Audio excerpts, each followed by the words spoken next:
Remember Kenny Rogers? The man with the soulful voice, the white beard, and those songs that hit you right in the heart. He was a music legend selling over 100 million records, winning awards, and touching lives around the world. But behind the fame was a man who carried deep pain, failed marriages, broken friendships, and a childhood filled with struggle. Kenny's life wasn't always as smooth as his voice, and in his final days, he quietly battled illness far from the spotlight. Join us as we look back at Kenny Rogers' unforgettable journey and the heartbreaking way his story came to a close. A tough beginning in Houston. Kenny Rogers was born on August 21, 1938, in Houston, Texas. He was the fourth of 8 children. His mother, Lucille, worked as a nurse's assistant. His father, Edward, was a carpenter. Kenny once said they were broke. They lived in a government housing project meant for white families, which had replaced homes of families of color. Times were hard, but they survived. Kenny went to Wharton Elementary, George Washington Junior High, and later finished from Jefferson Davis High School in 1956. That was a big deal because, as he said on the Phil Donahue Show, "I was the first person in my family as far back as we know to graduate from high school." He worked odd jobs while growing up. He swept floors in a hat shop for just $9 a week. He also worked as a busboy at the Rice Hotel. In 1949, he even won a talent show at the Texan Theater. That was one of the first signs that music might take him somewhere. But growing up, Kenny faced real hunger. He said, "I don't think I was ever really hungry. I always had food to eat. But there's no question that our family was nutritionally deprived at times. We'd eat peanut butter sandwiches because that's all there was." Even then, Kenny didn't complain. He believed many kids around him were living the same way. So while Kenny's songs later filled stadiums, his childhood was full of struggle, both emotional and financial. And the people around him never forgot it either. You see, Kenny grew up in Houston's 4th Ward, a rough neighborhood where trouble was always close. His brother Roy once said, "We were poor, there's no doubt about that." His sister Sandy added, "We struggled, you know, but we had faith that we would make it through." Faith was important to the whole family. It helped them survive some dark days. Kenny's childhood was also shaped by the people in his neighborhood. Even though life was hard, there was still kindness. Years later, when Kenny became famous, he didn't forget those who helped him. In the 1970s, he found out that a former neighbor was struggling and couldn't afford to fix her car. She needed $600. Kenny didn't just help, he changed her life. He sent her $20,000 and a note that read, "Thank you for helping me pay my rent years ago." It wasn't just about the money, it was about remembering where he came from. Kenny never acted like he was better than anyone. And that's what made fans love him even more. His deep friendship with Dolly Parton also came from that shared pain. Both had tough upbringings, but instead of letting it break them, they turned it into something powerful. Dolly and Kenny were close for decades. Some thought they were more than friends, but Kenny always said they were just two people who understood each other deeply, because they both knew what it meant to struggle. The father he couldn't understand. Kenny's childhood wasn't just marked by poverty. His father, Edward, struggled with alcohol. In his 2012 book, Luck or Something Like It, Kenny spoke openly about it. He shared that he never touched alcohol himself, not because he didn't want to, but because he was scared he'd become like his father. He believed addiction might run in the family. That fear kept him away from drinking for his entire life. But even with all his success, there was one thing that haunted Kenny. He said, "I never really got to know why my dad drank. He was an alcoholic. But during that time, post-World War II, a lot of people were unemployed and ended up drinking. He couldn't really support his family, and I think it just broke him down. It breaks my heart that I didn't know that before he passed away." That regret stayed with him. But instead of letting it destroy him, Kenny used it to help others. He picked up photography, something to keep him busy in between tours, and used his experience to understand people dealing with addiction. He didn't judge them. He had seen it too closely to do that. His music, his friendships, and even his silence in hard times came from these deep wounds. But those same wounds also helped him connect with fans from all walks of life. From jazz clubs to psychedelic hits, Kenny Rogers began chasing music dreams in the late 1950s. At first, it was small steps. His solo song, That Crazy Feeling, got some attention in 1957, but when the buzz faded, Kenny didn't give up.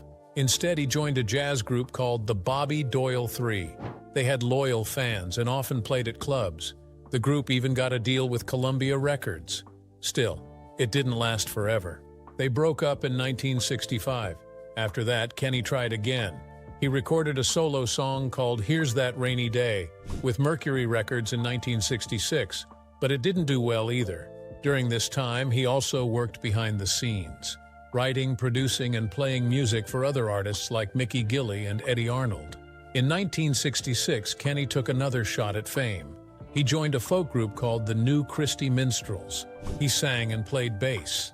But the group wasn't bringing in the kind of success Kenny hoped for.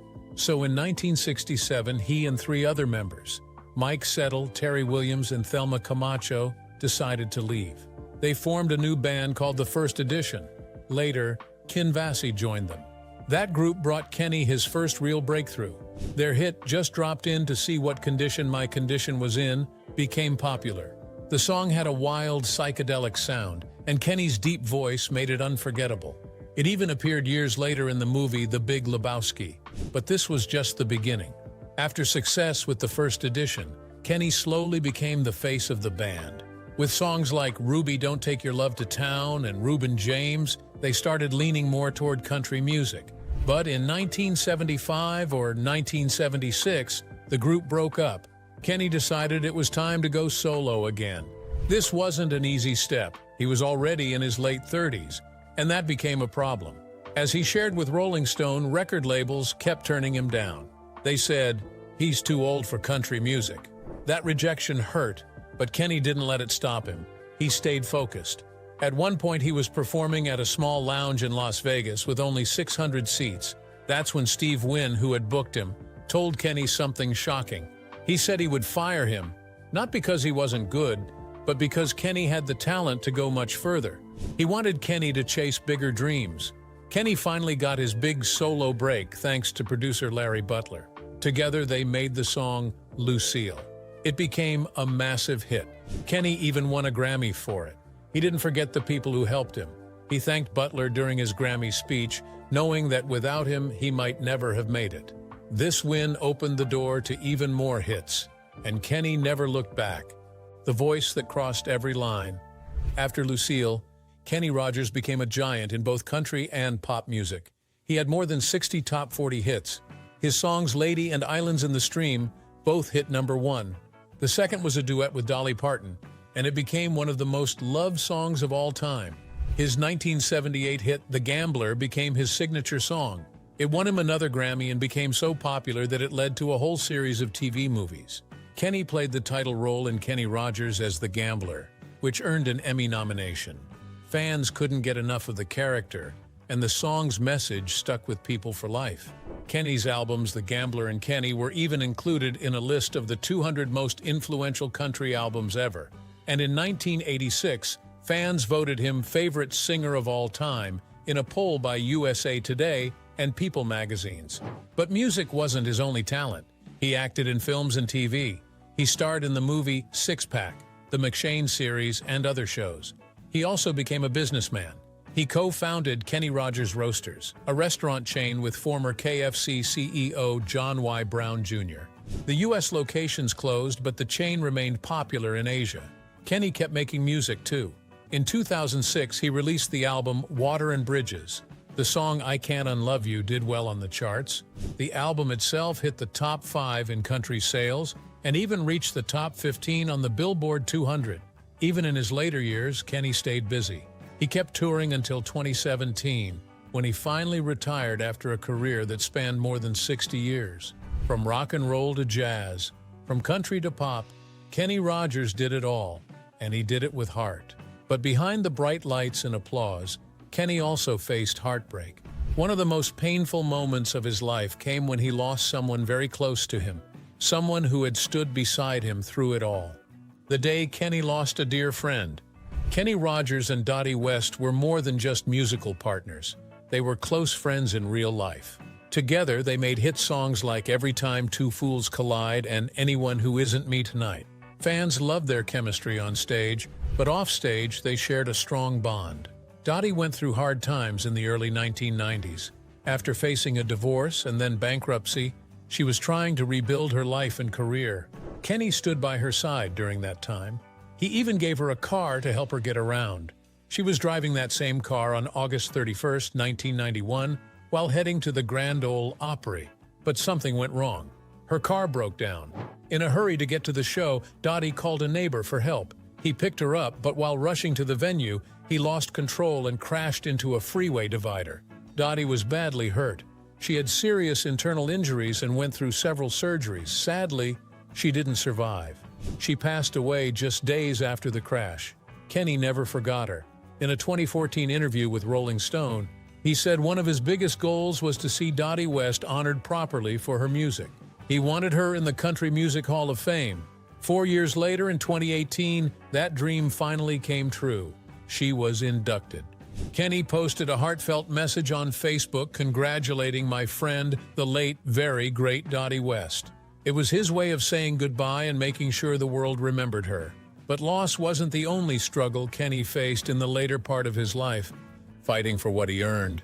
Even after decades of making hit songs, Kenny Rogers had to fight for money that was rightfully his. In 2012, he took Capitol Records to court. The issue was that Kenny believed the company owed him money from digital music sales, downloads of his own songs. Back then, music was being sold online through platforms like iTunes. Kenny, along with other artists, argued that they were supposed to receive 50% of the profits made from those digital sales. But that wasn't happening. Kenny said Capitol Records had not paid him what they owed. He claimed the company had shorted him by about $400,000 from digital downloads. This wasn't just his fight. Other big names like the Allman Brothers, Rob Zombie, and Sister Sledge also filed lawsuits for the same reason. Together, their cases showed a big problem in the music industry. Experts said artists were missing out on billions of dollars. That's money they had worked for and deserved. Even in 2020, the issue wasn't fully fixed. A UK law expert said that while streaming companies made over $1 billion in just 1 year, 8 out of 10 artists were getting paid less than $250 a year. Kenny's court battle proved that even legends have to fight to be treated fairly. Speaking of which, away from the stage and the spotlight, Kenny Rogers found peace in a quiet corner of Georgia. At his estate in Colbert, known as Beaver Dam Farms, he had a very special pet, a goat named Smitty. Kenny got Smitty from a friend in 2008, and it wasn't just a fun addition to the farm. This goat became something much more personal. Kenny once said Smitty was his center. The little goat helped him stay calm, especially after long and exhausting tours. For a man used to bright lights and loud applause, this small animal gave him something grounding. After years of performing, that kind of calm became more important than ever. But while Smitty brought comfort in Kenny's later years, there were many parts of his personal life that didn't come so easy. Love, regret, and 5 marriages. Kenny Rogers was married 5 times and had 5 children. His first marriage was to Janice Gordon in 1958, and they had a daughter named Carol Lynn. That marriage ended in 1960. Just months later, Kenny married his second wife, Jean, but that too ended quickly by 1963. In 1964, he married Margot Anderson, and they had 1 child before divorcing in 1975. His 4th marriage was to actress Marianne Gordon. That relationship lasted longer. They married in 1977 and had a son, Christopher. But by 1993, that marriage also ended. Kenny's 5th and final marriage was to Wanda Miller in 1997. Together, they had twin sons and remained married until his death. In his 2012 autobiography, Luck or Something Like It, Kenny opened up about his failed marriages. He didn't make excuses. He said, "When I became driven and selfish, I was so intent to follow my life that it cost me." He also said, "Every woman I married, I really loved when I married her. And I don't blame them for the marriage falling apart. I blame myself and my chosen field of music." His marriage with Marianne Gordon ended on a sad note. She once said that even though Kenny was fully focused on her, something inside him was unsettled. He felt like his career was slipping. He felt this craving, this longing. He said he felt like he was having a midlife crisis, she told Closer Weekly. Their divorce was not just emotional, it came with a financial cost. Marianne reportedly received around $60 million in the settlement. Despite these heartbreaks, Kenny found lasting love with Wanda. But their relationship also came with public questions. An older father, a different kind of regret. When Kenny married Wanda Miller, she was 28 years younger than him. Her parents were just 2 years younger than Kenny himself. Naturally, they didn't approve of the relationship at first, but over time, things changed. Kenny said, "She is truly my soulmate," and remained grateful that she was the mother of his twin boys. By the time he retired in 2015, Kenny was 77 years old and his sons were just 11. It was a hard decision to step away from the spotlight, but his health and his family made the choice clear. He told the Tennessean that his mobility was getting worse and that he wanted to spend more time with his kids. Kenny also shared that at first, he and Wanda had agreed not to have children, but when she turned 31, she changed her mind. Kenny said he agreed because he didn't want her to regret the relationship or the life they had built together. But deep inside, he was worried about one thing: age. "Someone will be talking about his or her child going to college and it breaks my heart," he said. "That was the reason I didn't want children again, because I knew I wouldn't be there at the prime of their lives." Kenny had more children from his past marriages, and he carried regrets there too.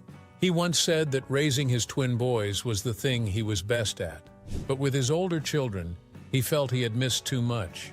His daughter Carol Lynn was born when he was just 19.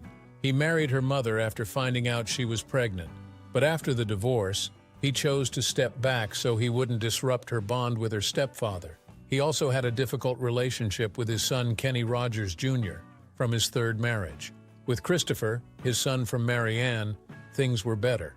Even after the divorce, Kenny promised to always be his father, even if they didn't get to see each other often. One story explains it all. Kenny said, "I have 2 older boys, and I didn't get to spend this time with them, and I resent it."